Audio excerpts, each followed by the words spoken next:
The cabin lights were low, and the soft hum of the jet engines filled the quiet space like a steady heartbeat. Passengers were still settling in, placing bags in overhead bins and adjusting seatbelts, but something felt unusual in the air, something heavy and tense. At the front of the aircraft, a man stood quietly, wearing simple clothes, a soft black jacket, and gentle eyes that looked like they carried a lifetime of stories.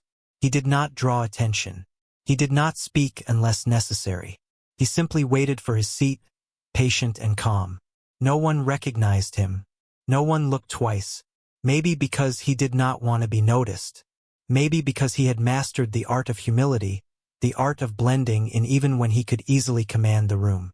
It was Keanu Reeves, moving with quiet respect as if he were just any other traveler hoping for a peaceful flight. But the flight attendant, Clara, did not see him that way. She marched down the aisle with sharp steps and a sharper tone. Her voice clipped and cold as she scanned the boarding list. She had no idea who she was speaking to, and she had even less interest in finding out. The moment she saw Keanu standing near the entrance to the first-class section, she frowned as if he were a problem, not a passenger. She whispered under her breath, but loud enough for him to hear. "These economy passengers always think they can wander anywhere." Keanu heard it. He noticed the judgment, the tone, the way her eyes moved over him without kindness. But he did not react. He had faced far worse in life. He had lost people he loved. He had walked through grief that could break a soul. One rude voice could not shake him.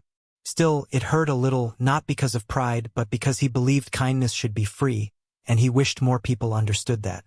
Clara stepped directly in front of him, blocking his path. She did not smile. She did not ask.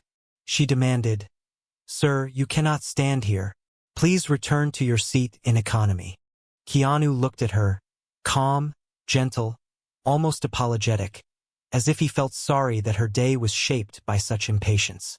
"I'm sorry," he said softly. "I think there might be a misunderstanding." "I'm supposed to." She cut him off. "No, there is no misunderstanding. This section is restricted. Economy passengers are not allowed here. Please go back." Her tone was loud enough now that a few passengers looked up.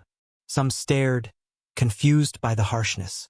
Others looked away, pretending not to notice, afraid to get involved. Keanu could have insisted. He could have spoken his true position. He could have revealed a simple but powerful fact. This was his plane. Not rented, not borrowed. He owned it. Every seat, every window, every piece of metal in the fuselage belonged to him. The airline was simply operating it under his private deal, and no one on the staff had been told who the owner was. But he did not say any of that. Instead, he nodded gently and said, "I understand." He turned to go back, but before he took a full step, another attendant approached.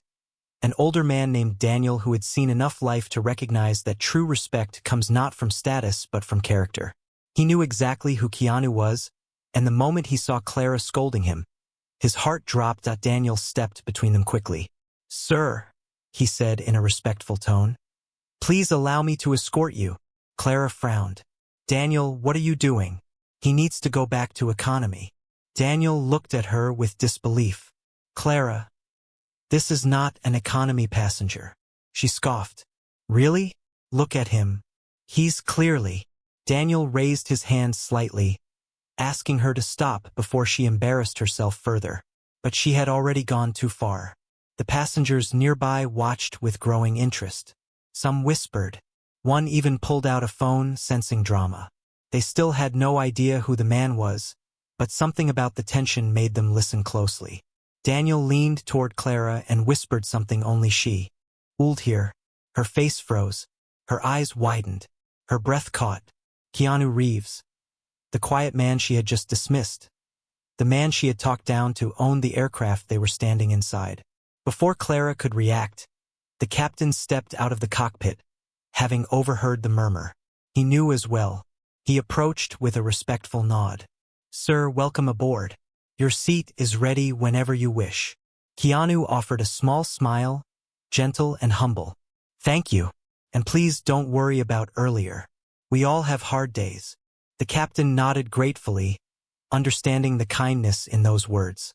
But Clara stood frozen, her face turning pale. She felt her stomach twist with guilt, with shame, with the heavy weight of realizing she had judged someone without knowing their story. She had dismissed a man who owned the plane yet acted with more patience and grace than she had shown all morning. She opened her mouth to apologize, but the words stuck. Her pride and fear clashed inside her chest. She forced out a shaky, "Sir, I didn't know." Keanu shook his head softly. "It's okay," he said, his voice warm. "Everyone fights their own battles. I don't take it personally." But Clara did. Inside her, a storm began. A realization that she had become the very thing she used to hate. Someone who judged too quickly, someone who forgot to be kind. Keanu walked quietly toward his seat, guided by Daniel, while the cabin whispered with curiosity. Clara watched him go, feeling like she had been handed a mirror reflecting everything she needed to change. And she had no idea that before this flight ended, she would get a second chance. A chance that would reveal the truth not just about Keanu, but about herself too.